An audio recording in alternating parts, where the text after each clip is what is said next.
Okay, people, we scored a dirt bike to add to the collection. So far, we've got an 89 XR250, an 84 XR350, and now an 86, the holy grail of dirt bikes, in my opinion, an 86 XR600.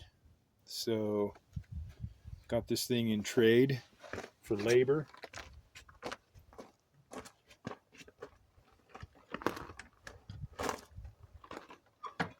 Fairly large.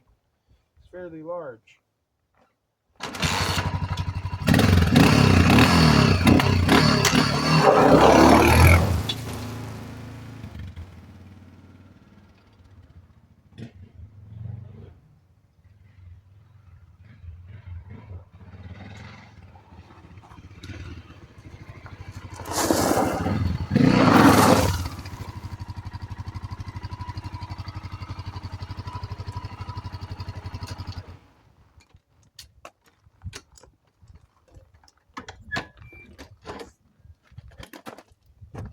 So that's cool.